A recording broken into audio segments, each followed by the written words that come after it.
This weekend on CCX News, a trip to Ukraine, why local firefighters went and what they brought with. Firefighters in Brooklyn Park are back home from a dangerous trip. As Kevin Miller reports, they went with a mission.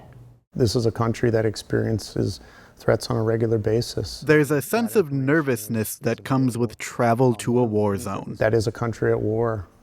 2 days ago, there was a bombing in Kyiv. But that didn't seem to bother Brooklyn Park Fire Chief Sean Conway as he prepared for the overseas trip. Do you feel comfortable coming here to serve us while we're at war?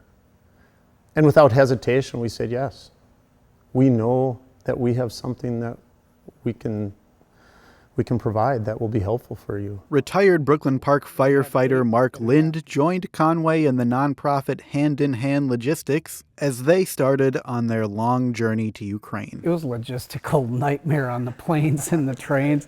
I haven't been on a train in 19 hours. That's a long time to be on a train. When they arrived, they found a civilian firefighting force in serious need of help. I want you to keep in mind in the background that a lot of their firefighters don't have gear. No disrespect, but they probably are about 50 years behind us. Going into a small town, they don't know what CPR is. They never seen a defibrillator. By contrast, the Brooklyn Park Fire Department had spare equipment that needed a home. Gear that is used here in the United States very little, but has an expiration date on it. We can't use it after 10 years. So on their trip, they brought about 50 sets of firefighter protection gear. This is a picture of Brooklyn Park fire gear on 3 Ukrainians on the other side of the world. But they offered more than just jackets and boots. It's how can we support the training and the understanding of how to use that equipment, and what does that look like? They trained Ukrainians on medical response and vehicle extractions, important skills when bombs are never far away. They're actually doing the training that the chief had showed in a different region, where a bomb came in and a guy was trapped in a car. And while they came back lighter on gear, they brought back the knowledge that they may have saved lives. It's a sense of pride that we're able to pay it forward. In Brooklyn Park, Kevin Miller, CCX News. A 4-legged member of the Brooklyn Park Police Department will soon receive some extra help. Delane Cleveland explains. So Meeko's a 2-year-old German Shepherd. For the last 6 months, Meeko has played a vital role for the Brooklyn Park Police Department. This is kind of the beginning of our change in philosophy with canines, where we're really focused on tracking, using the dog's nose versus biting. Mainly, Meeko has been used to find missing people, fleeing criminals, and firearms. Firearms and things that might have been used in crimes like that. We're really focused on finding firearms. However, Inspector Elliot Faust admits it can be a dangerous job, which is why Meeko will soon receive some added protection in the form of a bullet and stab protective vest. It's really kind of unique because somebody in our community actually sponsored this vest. Their name is going to be embroidered on the vest. And so that very generous person is able to have their mark on the dog, and it's just kind of a cool thing. The body armor comes from the nonprofit Vested Interest in Canines. It will be custom fit for Meeko and arrive sometime in the next 8 to 10 weeks. Having that tool with us all the time is super, super important because you don't know what's going to come out on the radio in 5 minutes from now, and that tool could be what saves that dog's life. That's Delane Cleveland reporting. Each vest has a value of roughly $1,800 and weighs about 5 pounds. The City of Brooklyn Center is changing its development plans for the last piece of the former Brookdale Mall. The Brooklyn Center Sears closed in 2018. Redevelopment plans have been in the works for years. The owners previously had the go-ahead for a light industrial development. The City Council has rezoned the property to allow for mixed uses, including townhomes or apartments. However, it could take some time to see future plans. The property owner was against the move, saying they'd have to take their plans back to the drawing board. Students enrolled in Hennepin Tech's law enforcement program just got a big equipment upgrade. Sarah Allen takes us there. You are under arrest. Make yourself known to the nearest police officer immediately. That pre-recorded announcement is just one of the many special features included on Hennepin Tech's new squad cars. The squad cars started coming in this spring, so we ordered 10 total. The state-of-the-art vehicles come with lights, radios, and a place for a laptop and printer. They can bring everything right up on the computer and print their tickets if they need to do a ticket. The 2024 Ford Explorers replace a fleet of outdated squad vehicles Hennepin Tech had used for training. Going to something that you're going to see departments using, it is a 100% turnaround. Copy that. The vehicle also comes with a PA system. That's just another tool to help students have a realistic feel for what they'll be using when they graduate.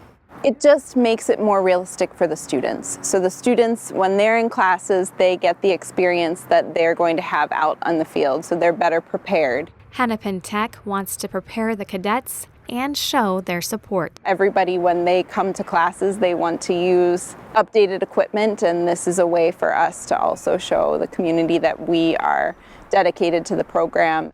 In Brooklyn Park, Sarah Allen, CCX News. Hennepin Tech was able to buy the new squad cars with a $1 million federal grant. The college also used some of the money to improve its virtual training system.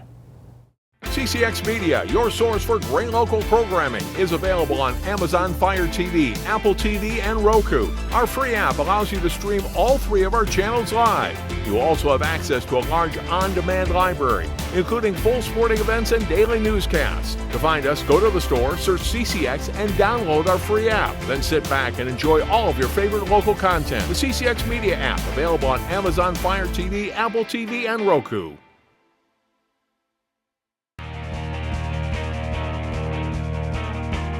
Playing a different sport each season used to be the norm, but many high school athletes tend to specialize now in one area.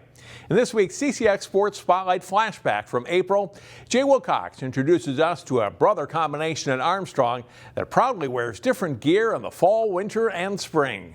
No matter the season, they're key players on prominent Armstrong teams. Brothers Dayton and Dawson Franke are a grade apart, but have played together much of the way in football, hockey, and in the spring, baseball. They have a special bond. Yeah, for sure. I mean, we both understand each other very well. You know, if he sees something that I'm not doing right, he'll tell me, and he knows how I work, and same for him too. We're both super competitive, and we kind of just love kind of yapping at each other and starting stuff, so that's fun, and it's just kind of, we're always together. So if we're in bad moods or whatever, it always gets fixed quick enough. They're great kids. They're very competitive kids. They're competitive against each other. But they're, you know, it's a healthy competition that they have, and they make our team better by making our team more competitive. The Frankes helped Armstrong to the state tournament this past fall in football. Senior Dayton is a rugged but mobile defensive lineman who had a team-high 6 tackles for loss, while junior Dawson stepped in as a first-year starter at quarterback and threw for 1,667 yards and 23 touchdowns, while also rushing for 376 yards. In hockey, forward Dawson had 5 goals and 4 assists, while bruising defenseman Dayton had 7 assists. This spring, first baseman Dayton, one of the most feared sluggers in the state, is hitting .333 with 8 RBIs despite being pitched around, while speedy shortstop Dawson has played solid D and stolen 5 bases and scored 4 runs. Baseball's always been my favorite, you know, just peaceful. It's, I don't know, just naturally just love baseball. Football is very physical, and I've always loved playing football. I grew up as a quarterback and switched to a D lineman, and that's always fun. And hockey was kind of a new thing we picked up. Nobody in my family's ever played, and when I was 5, I tried it out, and we just kept doing it. I'd say baseball's 1. Football was 3 for a while, but now I'd say it's 2. I had a lot of fun last year. And then hockey, 3 right now, but I still love hockey too. Franke back to pass.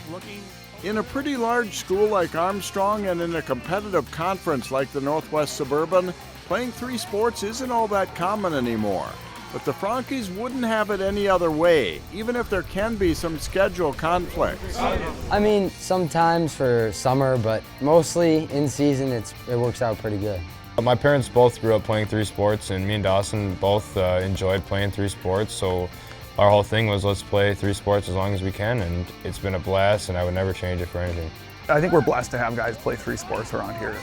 We had Drew Kemple doing that last year as well, at a high level as well. You know, some guys play 3 sports, But these guys are playing at a high level. They've been in the state tournament. They've been in section games. They've been playing at the varsity level for a long time in these three sports, and it's a great thing to see.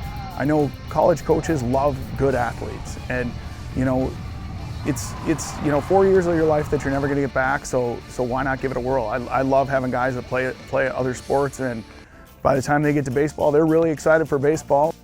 Dayton's accepted a scholarship offer to play baseball at South Dakota State next season. He's excited about the opportunity, but does admit it will be an adjustment to be without his little brother Dawson. It's crazy, I've been playing with him my whole life. It's going to be sad. It's going to be hard for me. It's going to be a tough swallow, but I'm sure whatever he's going to do in his sports career is going to be amazing, and just can't wait to follow him. I think it'll be good and bad, some separation, but also I'll probably miss him. It'll be a while since I haven't been with him. For the CCX Sports Spotlight, I'm Jay Wilcox. And Dayton Franke made our CCX All-Area team this spring in baseball. The senior hit .318 with 3 home runs and 16 RBIs. As a pitcher, he had an ERA of 1.84. That's all for sports. More news after this.